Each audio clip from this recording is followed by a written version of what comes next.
Welcome to Telangana వెలుగు. నేను మీ రాజు. So మొత్తానికి తెలంగాణ రాజకీయాల్లో మళ్ళీ చేరికలు అనేది కరీంనగర్ నుంచి మొదలవుతున్నాయి. కరీంనగర్ అడ్డాగా కేసీఆర్ ఫ్యామిలీకి కావచ్చు, కేటీఆర్ ఫ్యామిలీకి అంటే కేటీఆర్కి కూడా ఉంది. ఎందుకంటే సిరిసిల్ల నుంచి తను మంత్రిగా ప్రాతినిధ్యం వహించాడు. ఇప్పుడు సిరిసిల్లలో కీలకంగా ఉన్న నేత కేటీఆర్ అని చెప్పేసి కూడా చెప్పుకోవచ్చు. అందుట్లో కేసీఆర్కి ముఖ్య అనుచరుడు అయినటువంటి గంగుల కమలాకర్ అడ్డాలోనే సునీల్ రావు అక్కడ మేయర్ భారతీయ జనతా పార్టీలో చేరుతున్నారనే వార్తలు వస్తున్నాయి. తనతో పాటు 10 మంది కార్పొరేటర్లు కూడా సునీల్ రావు వెంబడి వచ్చి భారతీయ జనతా పార్టీలో జాయిన్ అవుతారని చెప్పేసి కూడా చెప్తున్నారు. నిన్న బండి సంజయ్ గంగుల కమలాకర్తో కలిసి ఒక సమావేశంలో మాకు రాజకీయ పరంగా విభేదాలు ఏం లేవు, సో ఇప్పటి నుంచి అంతా కలిసిమెలిసిగా పనిచేస్తాం, గంగుల కమలాకర్కి ఏమైనా అవసరం వస్తే నేను హెల్ప్ చేస్తాను, నాకేమైనా ఉంటే గంగుల కమలాకర్ హెల్ప్ చేస్తాడు.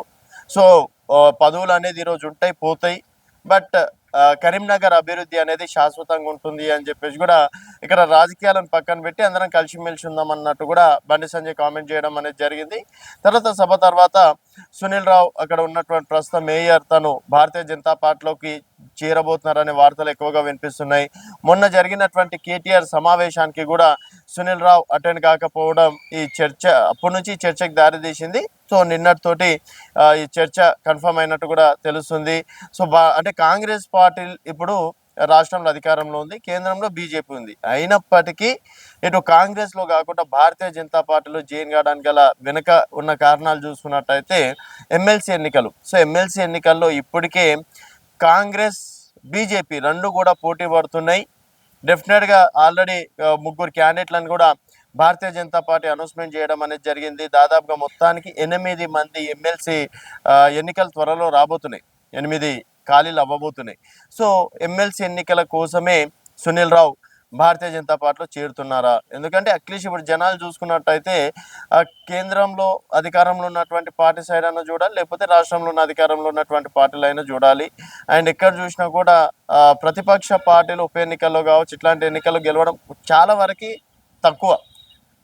గతంలో బీఆర్ఎస్ ఉన్నప్పుడు కూడా ఏ ఎన్నికలు నిర్వహించినా కూడా బీఆర్ఎస్ఏ గెలవడం అనేది జరిగింది. కాకపోతే భారతీయ జనతా పార్టీ మాత్రం అటు హుజురాబాద్ కావచ్చు దుబ్బాకలో మాత్రం భారతీయ జనతా పార్టీ ఉప ఎన్నికల్లో గెలవడం అనేది జరిగింది. సో ఈ విధంగా ఎమ్మెల్సీ ఎన్నికల వేళ కరీంనగర్ మేయర్ కీలక నేత ఇటు భారతీయ జనతా పార్టీలోకి రావడం అనేది ప్రస్తుతం సంచలన హాట్ టాపిక్ అని చెప్పేసి కూడా చెప్పుకోవచ్చు. ఇంకోటి కరీంనగర్ చూసుకున్నట్టయితే అక్కడ హుజురాబాద్లో పాడి కౌశిక్ రెడ్డి ఉన్నారు, సిరిసిల్లలో కేటీఆర్ గారు ఉన్నారు, తర్వాత ఇప్పుడు కరీంనగర్లో ఏకంగా గంగుల కమలాకరే ఎమ్మెల్యేగా ఉన్నారు. అయినప్పటికీ భారతీయ జనతా పార్టీలో చేరడాన్ని ఒక రకంగా వెనుక నుంచి బండి సంజయ్ చక్రం తిప్పారని చెప్పేసి కూడా చెప్పుకోవచ్చు.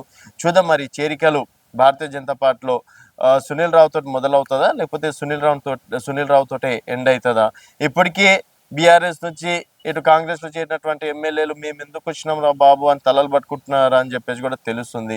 మరి ఇలాంటి వేళ మళ్ళీ చేరికలు అనేది హాట్ టాపిక్ దారితీసాయని చెప్పేసి కూడా చెప్పుకోవచ్చు. సో భారతీయ జనతా పార్టీలో సునీల్ రావు చేరడాన్ని మీ అభిప్రాయాలు కింద కామెంట్ రూపంలో తెలియజేయండి. చూస్తూనే ఉండండి తెలంగాణ వెలుగు.